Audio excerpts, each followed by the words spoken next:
Alors pour parler du transport, des transports internationaux routiers, c'est 575 000 camions qui traversent notre vallée tous les ans. Il n'existe plus de camions Euro 1, Euro 2, il reste encore des Euro 3, Euro 4 qui sont les plus polluants de la flotte. Ils sont 50 000 à traverser notre vallée chaque année.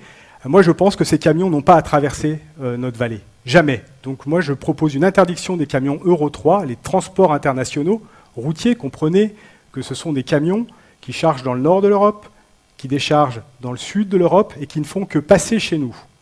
Donc ces camions ne doivent pas passer parce qu'ils sont extrêmement polluants. Pour les autres, je propose de remettre au centre de la politique ce que préconise la Cour des comptes dans un rapport de décembre 2016, en disant qu'il faut remettre le principe du pollueur-payeur au centre des politiques publiques dans le cadre de la qualité de l'air. Donc, je propose une taxe à tous les transports internationaux routiers, une taxe de 100 €. Mais c'est une taxe flottante qui sera indexée à la qualité de l'air. Je m'explique. L'hiver, il y a des jours où on est en seuil d'information, des jours où on est en seuil d'alerte. Pendant ces jours, nos enfants sont confinés dans les écoles. Malgré tout, 2000 camions passent sous nos fenêtres. Je trouve ça absolument inadmissible. Donc les gens qui voudront passer sous nos fenêtres payeront en seuil d'information 500 €, qui sera prélevé au tunnel du Mont-Blanc, et cette taxe sera reversée et alimentera le Fonds pour la qualité de l'air. Ils veulent passer en seuil d'alerte, où on ne peut plus rien faire, où on est tous confinés, ils payeront 1000 €. 1000 € seront prélevés au tunnel du Mont-Blanc et alimentera le Fonds pour la qualité de l'air. Mais il ne s'agit pas de punir sans donner des solutions.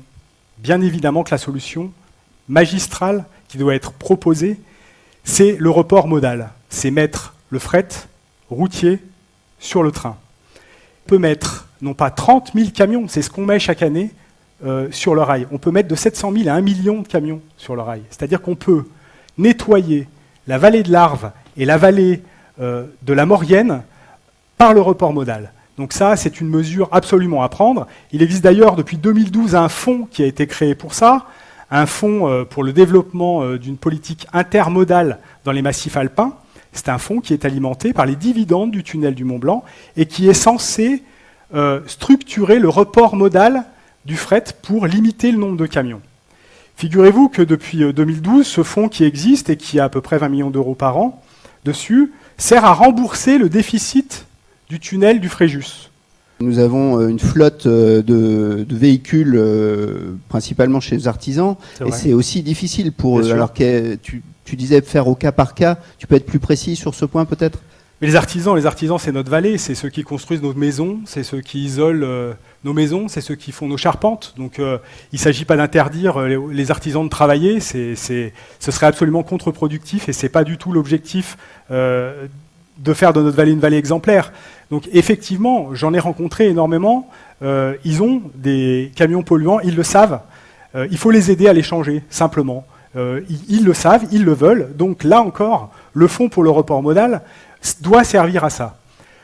Je ne vous ai pas parlé de ce que rapporterait la taxe sur le transport international routier. J'ai fait un calcul sur l'année 2016, l'année dernière. Si les chiffres que je vous annonce avaient été appliqués aux transports internationaux routiers, on aurait 60 millions d'euros dans ce fonds sur une année. Ce qu'il faut savoir, c'est que dans notre vallée, le fonds dédié à la lutte contre la qualité de l'air, quand on cumule, et là je ne pars pas du fonds pour le report modal, mais uniquement le fonds Airbois, le fonds Air Industrie, on arrive à 4 millions d'euros sur 4 ans. 4 millions d'euros sur 4 ans. Voilà, le prix d'un rond-point, je tiens à le rappeler, c'est 1 million d'euros. Il faut trouver des solutions pour faire du transport en commun. Il va falloir changer nos habitudes. Ça va passer par nous. C'est difficile pour tout le monde.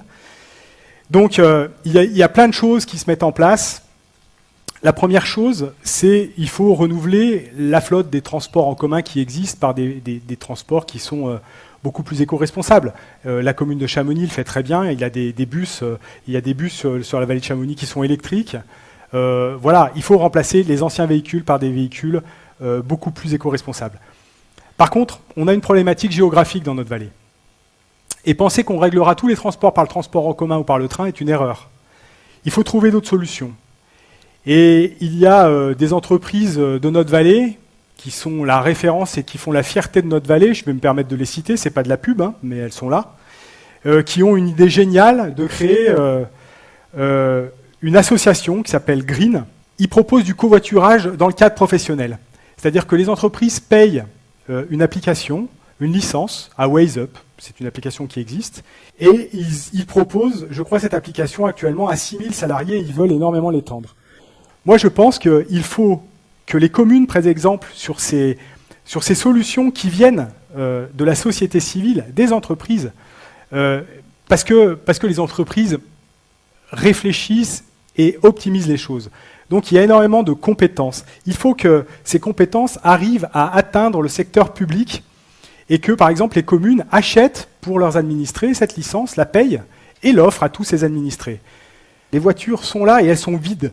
Il y a entre Cluses et Le Fayet 12 500 voitures par jour avec un taux de remplissage de 1 personne. Donc autant vous dire que... Et ces voitures vont partout, sur les coteaux, à Megève, à Saint-Gervais, partout. Donc les vecteurs sont là, il faut l'application pour les optimiser, et il faut la volonté des habitants pour que ça marche.